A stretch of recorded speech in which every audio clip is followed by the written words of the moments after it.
The BFG, Chapter 10, Frobscottle and Whiz Poppers. By now, Sophie was beginning to feel not only extremely hungry, but very thirsty as well. Had she been at home, she would have finished her breakfast long ago. "Are you sure there's nothing else to eat around here except those disgusting, smelly SNACSTV.com?" she asked. "Not even a fizzwinkle," answered the BFG. "In that case, may I please have a little water?" she said. "Water?" said the BFG, frowning mightily. "What is water?" "We drink it," Sophie said.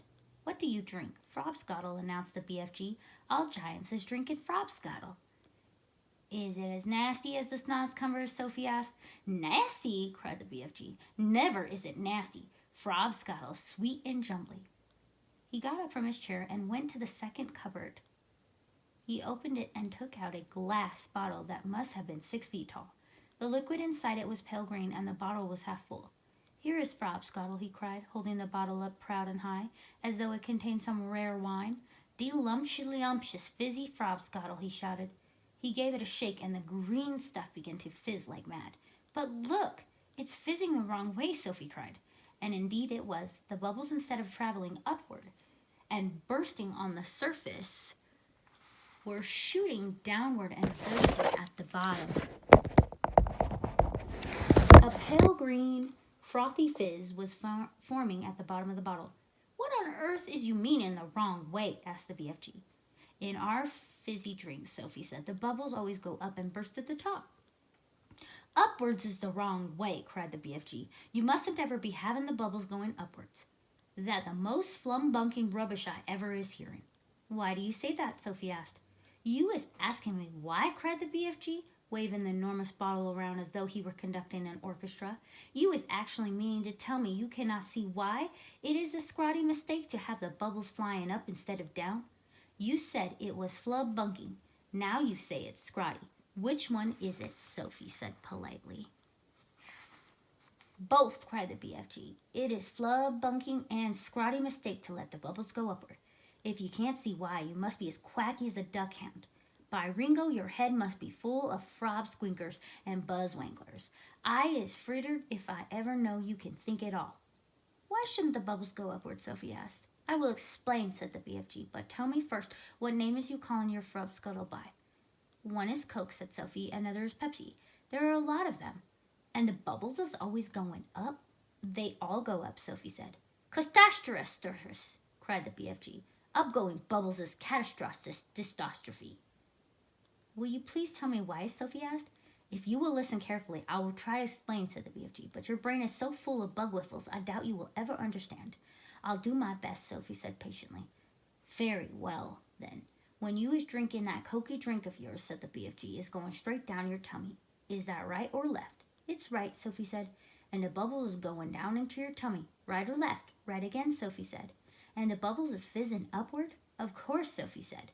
"Which means," said the BFG, "that they will all come swizzling up your throat and out your mouth and make a flowsome, belchy burp."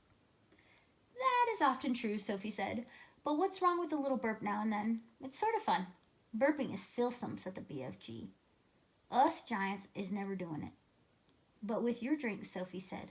"What was it you called it?" "Frobscottle," said the BFG. "With Frobscottle," Sophie said, "the bubbles in your tummy will be going downward, and that could have a far nastier result." "Why nasty?" said the BFG, frowning. "Because," Sophie said, blushing a little, "if they go down instead of up, they'll come out somewhere else, with an even louder and ruder noise."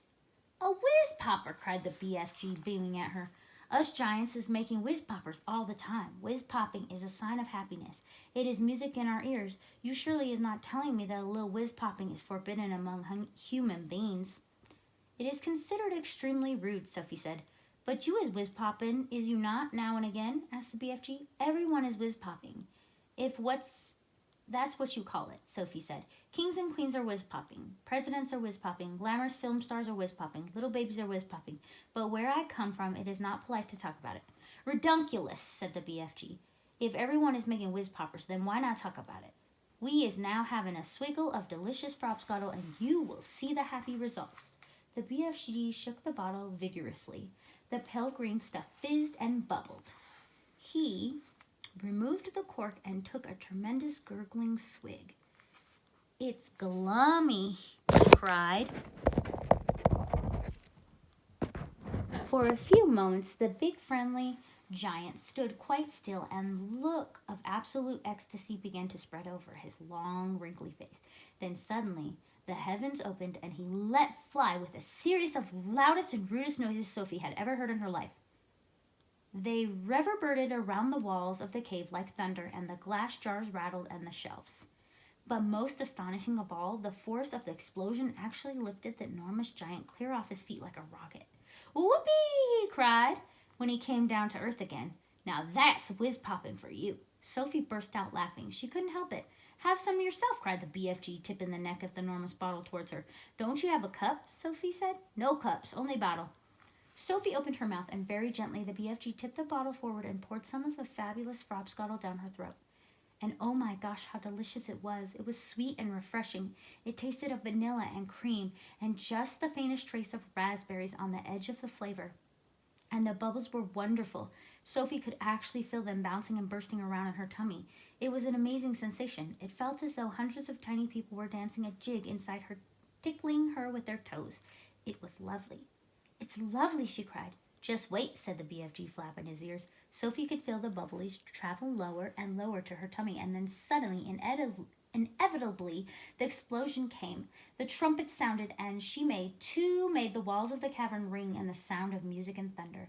Bravo, shouted the BFG, waving the bottle. You is very good for beginner. Let's have some more.